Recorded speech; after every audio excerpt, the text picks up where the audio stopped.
Assalamualaikum warahmatullahi wabarakatuh. Halo sobat kawan duduk semuanya, apa kabar? Salam sehat selalu buat kita semua, terutama untuk semua sobat kawan duduk ya yang sudah mampir ke channel ini. Sebelumnya kami mengucapkan terima kasih kepada teman-teman semua yang telah menyempatkan waktunya untuk kembali dan mendengarkan cerita-cerita yang kami upload. Selanjutnya kami juga mengajak kepada sobat kawan duduk sekalian untuk turut membantu mendukung channel ini dengan cara subscribe, like, dan aktifkan lonceng notifikasi agar teman-teman semua tidak ketinggalan cerita terbaru yang kami update.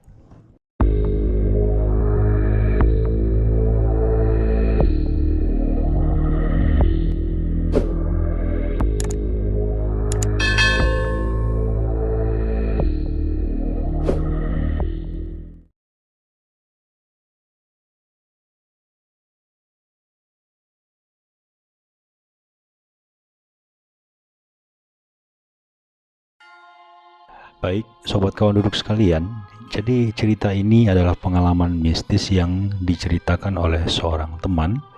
Kita sebut saja namanya Rama. Nah, Rama ini adalah seorang pengusaha warung kopi.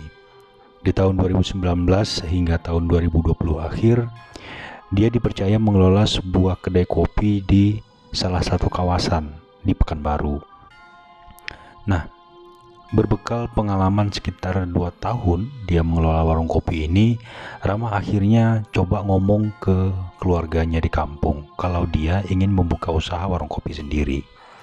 Singkat cerita, setelah Rama menjelaskan kepada orang tuanya dan saudaranya tentang rencananya itu, dia pun mendapat dukungan penuh ya dari keluarga. Berbekal dari semangat inilah Rama kemudian menyusun rencana kasar lah tentang biaya dan perlengkapan-perlengkapan yang dibutuhkan untuk membuka sebuah usaha warung kopi tersebut.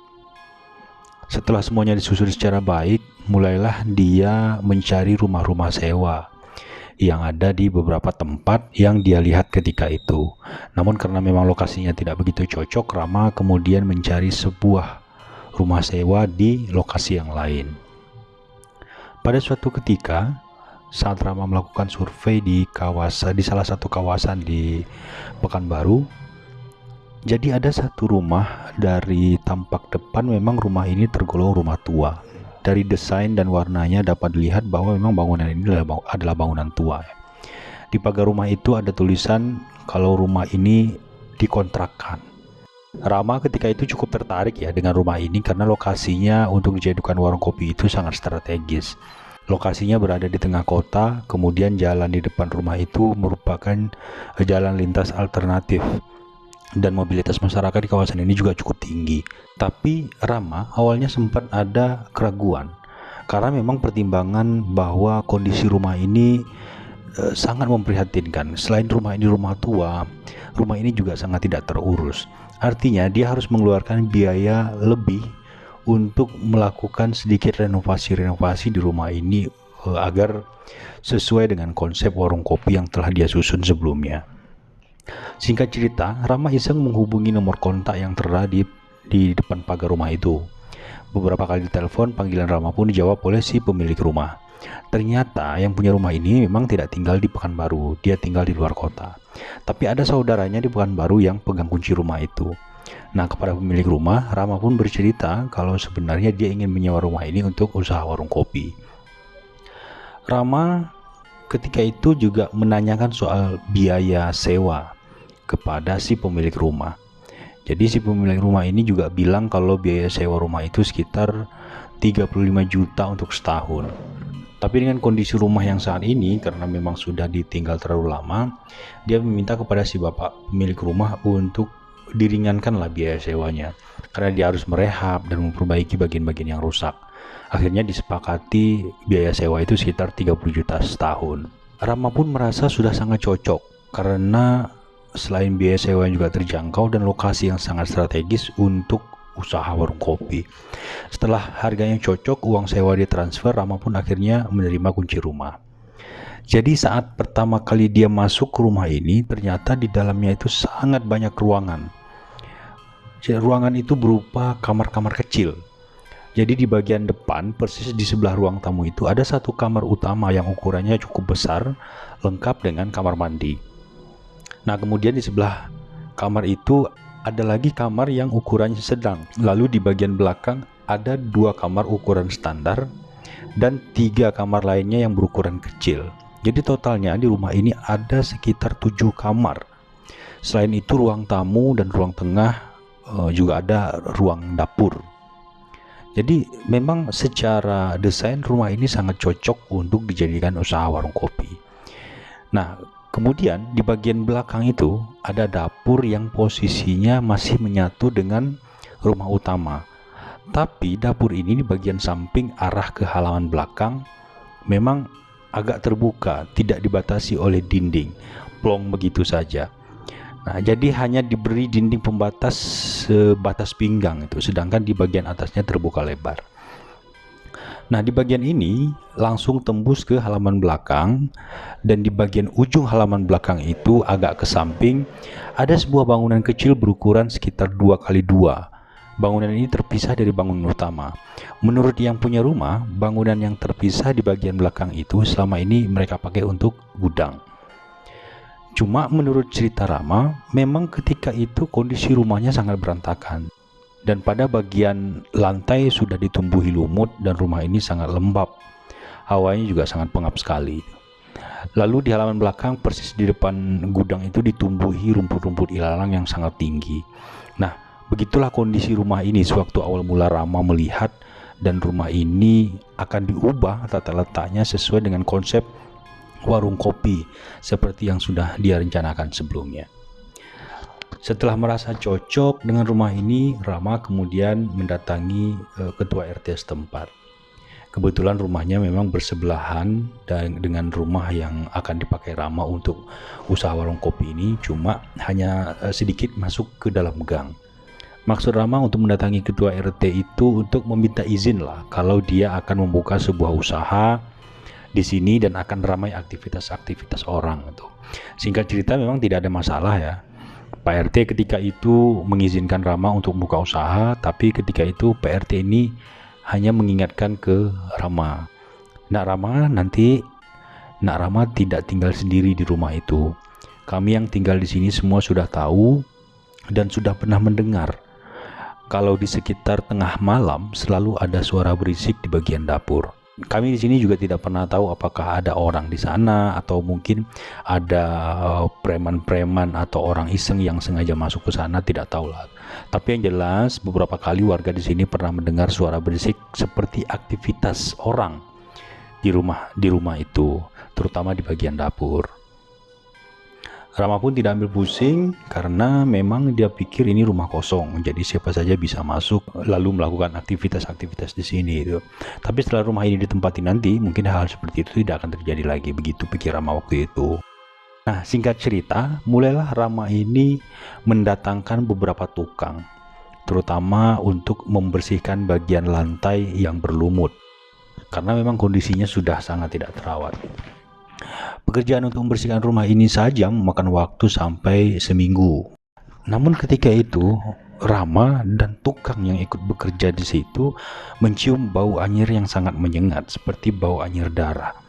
Tapi bau anyir ini hanya tercium di bagian belakang hingga ke gudang, sedangkan di bagian tengah dan di bagian depan tidak tercium apa-apa. Mereka pun ketika itu mencari sumber bau ini dari mana gitu. Dicari ke setiap sudut, tapi tidak menemukan apapun. Karena mereka pikir ketika itu hanya mungkin bau anyir itu dari lantai yang berlumut dan lembab, akhirnya dibersihkanlah lantai ini berkali-kali dengan sabun. Tapi anehnya bau anyir itu tidak hilang. Sampai setelah seminggu, di hari-hari terakhir pekerjaan membersihkan lantai ini, bau anyir itu kemudian perlahan dengan sendirinya hilang, dengan sendirinya sirna gitu. Singkat cerita, Rama pun tidak menganggap itu sebuah keanehan lah atau hal yang serius, karena dia memaklumi mungkin saja ini rumah tua dan sudah lama tidak ditempati, jadi wajar kalau ada bau-bau seperti itu. Setelah pekerjaan bersih-bersih lantai ini selesai, Rama kemudian memutuskan untuk langsung menempati rumah itu. Lalu masuk pada minggu kedua, pekerja yang didatangkan Rama adalah orang yang berbeda. karena dia sudah mulai untuk melakukan renovasi di beberapa ruangan. Jadi ketika itu tukang yang datang untuk membantu Rama adalah dua orang bapak-bapak, kita sebut saja namanya Pak Baim dan Pak Pais. Selain kedua bapak-bapak ini, ada satu lagi pekerja namanya Iwan. Dan Iwan ini masih bujangan, usianya masih sekitar di 20 tahunan. Jadi total pekerja yang nantinya akan membantu Rama untuk merenovasi rumah ini sekitar 3 pekerja. Para pekerja ini mulai melakukan aktivitas mereka di rumah itu usai sholat zuhur hingga tengah malam. Ini adalah kesepakatan yang mereka buat karena memang di saat pagi hari itu ada banyak sekali aktivitas-aktivitas atau kesibukan-kesibukan lain yang harus mereka kerjakan. Jadi disepakatilah waktu bekerjanya akan dimulai setelah sholat zuhur sampai tengah malam. Waktu kerja ini berdasarkan permintaan dari para tukang memang. Pada hari pertama memang tidak ada hal yang mengganjal terjadi. Berlalu sampai hari kedua, ketiga, di hari keempat mulai ada semacam gangguan. Jadi di sekitar menjelang masuk waktu maghrib, Pak Pais ketika itu berada sendiri di dapur, tengah menggergaji triplek untuk membuat meja. Kebetulan Pak Baim dan Iwan keluar untuk membeli sesuatu. Jadi rumah itu cuma ada Rama dan Pak Pais. Sedangkan posisi Rama ketika itu tengah duduk santai di teras depan. Jadi hanya Pak Pais sendiri yang waktu itu bekerja di belakang. Nah, Pak Pais ketika itu dikagetkan dengan suara dentuman, seperti ada benda yang jatuh di atas atap seng di bagian dapur. Suaranya keras sekali sampai membuat Pak Pais ini kaget gitu. Pak Pais kemudian keluar ke arah halaman belakang yang masih ditumbuhi semak-semak ilalang itu. Pak Pais ini melihat ke arah sekitar dapur itu. Ternyata tidak ada satupun pohon di sana. Karena dia mengira ada ranting pohon yang patah lalu jatuh ke atas bagian dapur. Karena penasaran, Pak Pais ini pun mencari tangga dan naik ke atap. Dan setelah dia lihat, ternyata tidak ada apa-apa di atas atap itu. Atap itu kondisinya seperti biasa, bahkan tidak ada bagian seng yang penyok seperti dihantam benturan benda keras. Nah, saat itu Pak Pais mulai curiga gitu. Mulai ada perasaan tidak enak di hatinya gitu. Dan setelah kejadian itu dia kemudian pergi menghampiri Rama yang ketika itu duduk di teras depan. Waktu itu Pak Pais bilang ke Rama, "Ram, rumah ini sudah berapa lama tidak ditempati itu?" "Aduh, kalau soal itu saya nggak tahu, Pak. Yang jelas saya dapat rumah ini memang dalam keadaan kosong seperti inilah." "Tapi kamu dengar nggak tadi ada suara seperti benda jatuh di belakang?" "Nggak ada apa-apa, Pak. Sepi-sepi aja di belakang. Memang ada apa, Pak?" "Ah, nggak apa-apa. Bapak cuma pengen tahu aja." Jadi Pak Pais ini tidak menceritakan apa yang dia alami sewaktu dia berada di belakang tadi. Kejadian itu pun berlalu begitu saja. Di hari keempat, mereka kembali bekerja seperti biasa. Jadi dimulai itu habis zuhur hingga tengah malam. Nah, sekitar pukul 12.30 Rama ini bilang, "Pak, kita ansur aja dulu untuk merakit meja." Jadi saat mereka akan merakit meja, di bagian bawah itu harus dipasang palang penyangga. Kebetulan kayunya ketika itu kurang gitu. Nah, Pak Boim meminta tolong kepada Iwan untuk mengambil kayu di belakang. Tumpukan kayu ini adanya persis di depan gudang belakang. Pergilah Iwan ini ke belakang untuk mengambil kayu. Karena memang kondisi rumah ini sangat gelap, karena belum ada penerangan, Iwan ini hanya berbekal senter kecil dari korek api gitu. Selang beberapa menit setelah Iwan beranjak ke belakang, tiba-tiba ada suara teriakan melengking. Suara itu seperti suara perempuan. Karena kaget, Pak Boim dan Pais termasuk Rama langsung menyusul Iwan ke belakang. Nah, pada situasi yang sangat minim dengan penerangan ini, mereka semua melihat bahwa ada sosok berdiri mematung di halaman belakang rumah, menghadap ke arah gudang. Setelah mereka perhatikan secara seksama, ternyata sosok itu adalah Iwan gitu. Mereka kemudian menghampiri Iwan yang ketika itu berdiri mematung di depan gudang dan melihat wajah Iwan ini sudah terlihat seperti aneh. Mukanya sangat pucat dan tatapannya kosong. Pak Pais yang ketika itu memegang senter dari HP langsung mengarahkan senternya ke wajah Iwan. Saat itulah mereka bertiga ini melihat mata Iwan ini ternyata putih semua. Pak Faiz kemudian langsung memegang lengan Iwan sambil bilang, ini sudah pasti bukan Iwan, ini sudah pasti Iwan ini kesurupan.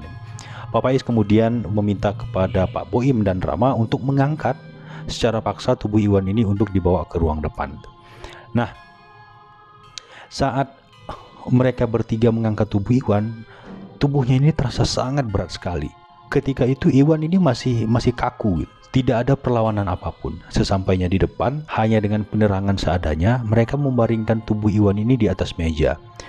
Sesaat itu pula, Iwan tiba-tiba duduk dengan matanya yang melotot ke arah mereka bertiga.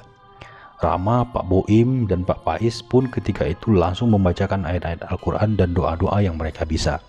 Nah, ketika itu pula, Iwan ini seketika nyengir dan langsung berkata, "Takut ya."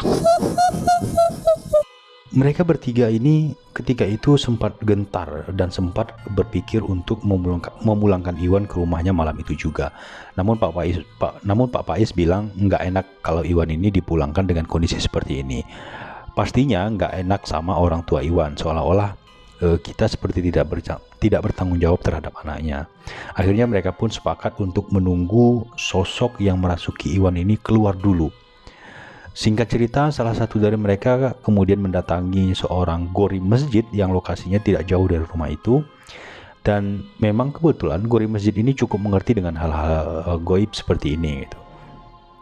Setelah si gori masjid ini datang, lalu dibacakanlah ayat-ayat Al-Quran pada segelas air putih. Lalu air itu diminumkan ke Iwan sebagian dan sebagian lagi dibasuh ke mukanya, dan Iwan seketika itu pun sadar. Nah, setelah sadar, Iwan ini langsung bercerita bahwa saat dia ke belakang untuk mengambil kayu, dia dikagetkan dengan seorang perempuan yang mengenakan daster putih, berambut panjang sepunggung acak-acakan, yang ketika itu tengah menggendong bayi. Iwan awalnya agak ragu kalau itu adalah makhluk gaib atau sosok jin gitu. Dia berpikir ada salah satu dari teman kerjanya yang sengaja untuk menakut-nakutinya gitu. Namun saat dia melihat ke bagian bawah, dia tidak melihat ada kaki. Sosok ini dilihatnya tidak ada kaki. Jadi di bagian bawah sosok itu kakinya hanya samar-samar memudar sehingga terlihat seperti melayang. Sosok itu terlihat seperti mengambang gitu. Ketika itulah Iwan ini yakin kalau sosok yang dia lihat itu bukan manusia. Saat dia kembali melihat wajah wanita itu, dia nyengir dan memperlihatkan gigi-giginya yang runcing. Lalu sosok itu mengangkat jari telunjuknya yang berkuku panjang, mendekatkan ke arah bibirnya seolah-olah memberi isyarat kepada Iwan untuk diam, jangan berisik gitu. Namun menurut Iwan, wajahnya sangat mengerikan gitu. Karena sudah terlanjur takut, Iwan pun berteriak.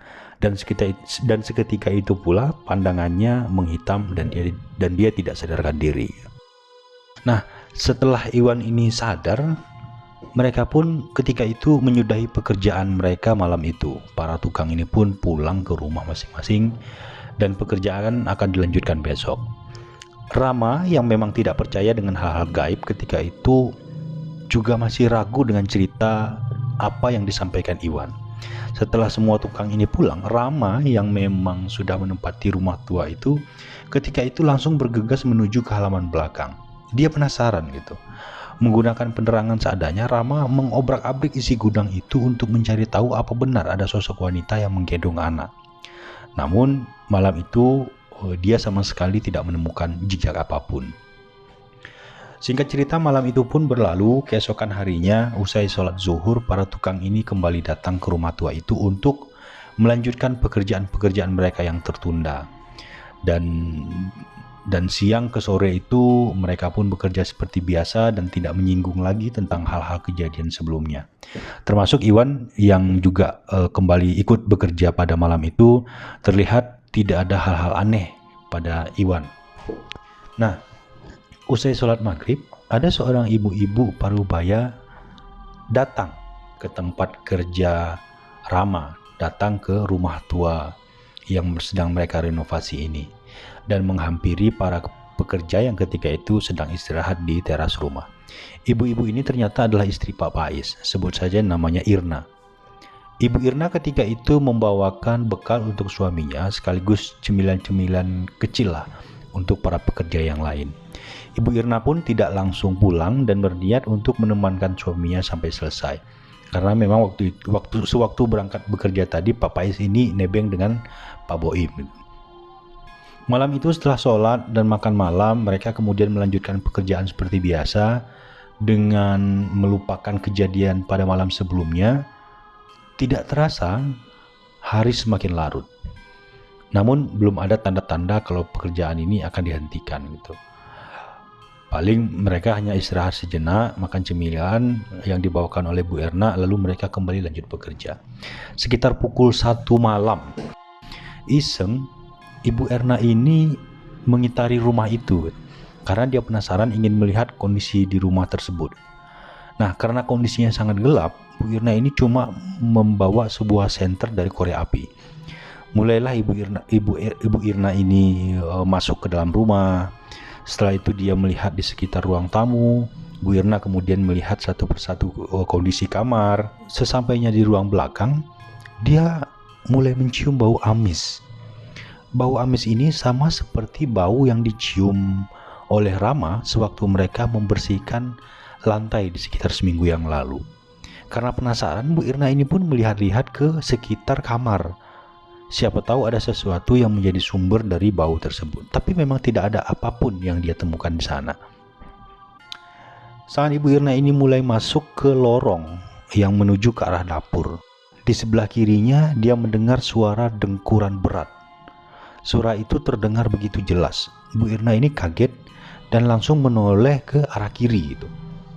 Ternyata ada sebuah kamar yang berukuran kecil. Nah, di dalam kamar ini tempat para tukang menyimpan peralatan-peralatan pekerjanya. Nah, di dalam kamar inilah Ibu Irna itu mendengar suara dengkuran berat tadi.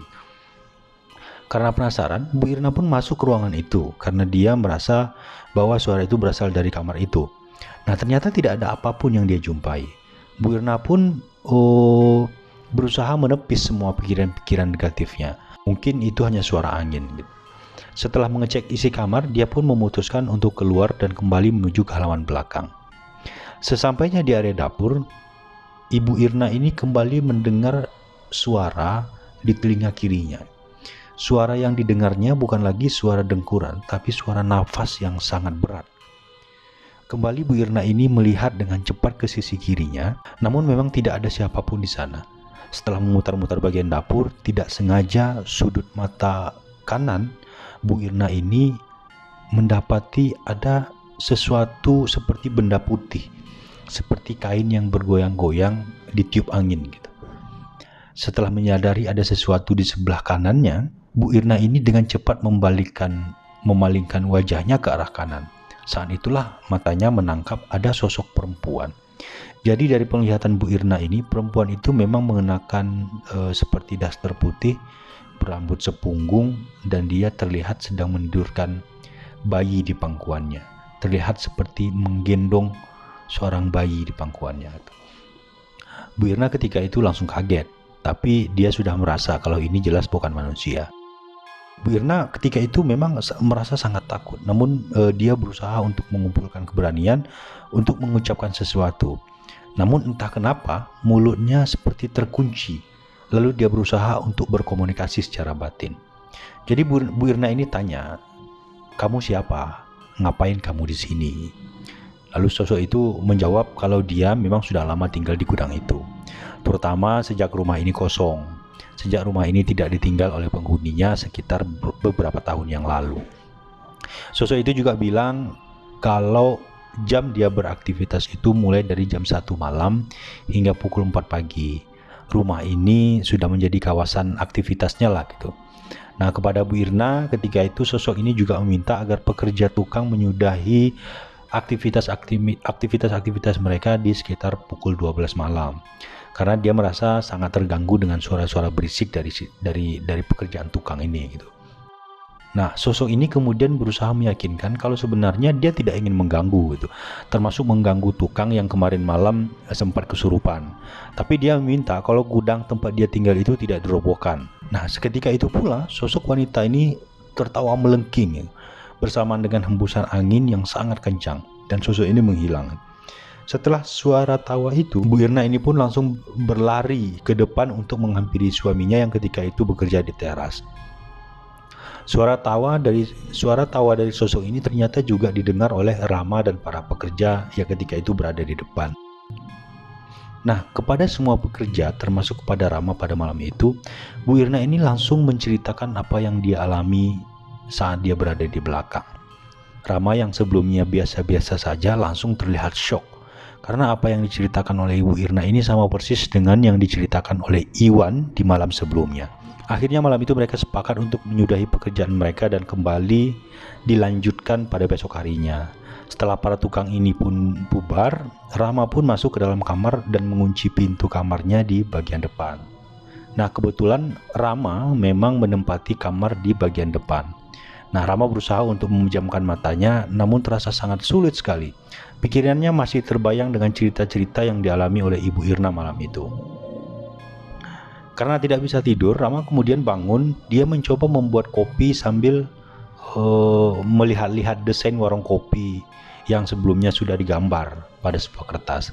Sekitar pukul 3 dini hari, Rama dikejutkan dengan suara tawa seorang perempuan di bagian belakang rumah itu. Suara yang didengarnya sama persis dengan suara wanita yang didengarnya tadi. Rama ketika itu langsung ketakutan. Di dalam hati dia membaca doa-doa dan ayat-ayat pendek yang dia bisa. Rama yang ketika itu masih dalam posisi duduk merasa seluruh persendiannya sangat kaku. Nah, dari luar kamar dia juga mendengar suara langkah-langkah kaki yang diseret dari arah belakang menuju ke ruang tengah, lalu berhenti. Beberapa saat suara langkah kaki itu terdengar kembali gitu. Begitu terus gitu, berulang-ulang kejadian itu. Rama kemudian memberanikan diri, dia bangun dari duduknya dan berusaha mengintip dari lubang kunci. Namun karena di luar kamar itu terlalu gelap, dia tidak bisa melihat apapun.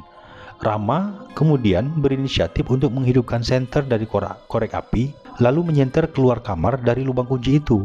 Nah, seketika itu pula dia melihat ada rambut panjang yang kusut berjuntai di depan pintu kamarnya.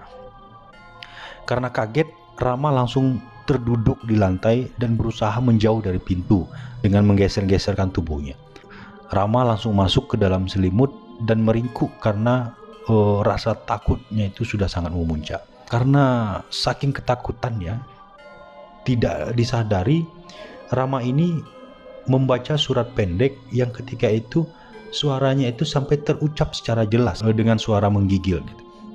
Nah, pada bagian lam yalid walam yulad walam yakul lahu kufuwan ahad, ternyata sosok itu juga melafalkan kalimat yang sama. Lam yalid walam yulad walam yakul lahu kufuwan ahad.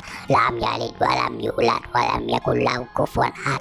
Suara itu terdengar dari balik pintu kamarnya dengan nada yang mendesah. Sosok itu seolah ingin menantang kalau dia tidak takut sama sekali dengan ayat Al-Quran yang dibacakan oleh Rama. Seiring dengan itu, suara benda-benda jatuh terdengar di mana-mana, terutama di bagian dapur dan bagian gudang. Situasi seperti ini berlangsung sekitar pukul 4 pagi dan dengan sendirinya menghilang. Rama yang ketika itu sudah mulai agak tenang, tetap tidak bisa tidur hingga azan subuh berkumandang. Barulah setelah sholat subuh, dia keluar kamar dan melihat kondisi di belakang. Ternyata di dapur itu sangat berantakan sekali. Lantainya berserakan, rumput-rumput yang seperti dilempar atau diserak-serakkan di lantai gitu. Meja dan kursi yang sebelumnya dirakit, posisinya sangat tidak beraturan, berantakan kemana-mana gitu. Nah, menurut cerita Rama, kejadian seperti itu dia alami sekitar 3 malam berturut-turut. Setelah itu Rama berinisiatif untuk membersihkan halaman belakang rumahnya yang mana sebelumnya halaman belakang rumah itu ditumbuhi oleh rumput-rumput liar. Dia juga membersihkan gudang dan merapikan barang-barang di sana Nah, sejak itu Rama ini tidak lagi mengalami gangguan-gangguan seperti di malam-malam sebelumnya. Paling hanya suara benda-benda jatuh sesekali gitu. Singkat cerita pekerjaan mereka pun selesai dan kedai kopi ini sudah difungsikan. Pengunjung juga ramai berdatangan, sedangkan gangguan-gangguan yang datang paling hanya sesekali, itu pun di saat tengah malam. Bahkan hingga saat ini Rama masih sering mendengar suara-suara aneh di tengah malam, terutama di sekitar dapur atau di sekitar area gudang. Seperti suara keran air yang menyala sendiri, suara seperti orang mencuci piring, dan suara-suara berisik di sekitar gudang. Selebihnya tidak ada gangguan-gangguan lain yang lebih ekstrim seperti sebelumnya. Jadi begitulah kisah yang dibagikan oleh Rama kepada sobat kawan duduk semuanya, dan dia juga mengaku bahwa gangguan suara-suara seperti itu masih terjadi sampai saat ini. Rama pun sekarang sudah terbiasa dengan hal-hal itu dan tidak ada masalah baginya. Bahkan hingga kini warung kopi yang dia kelola juga masih beroperasi seperti biasa. Demikian cerita ini dapat kami bagikan kepada sobat kawan duduk semuanya. Terima kasih atas segala perhatian. Mohon maaf jika ada kata-kata yang salah. Wassalamualaikum warahmatullahi wabarakatuh.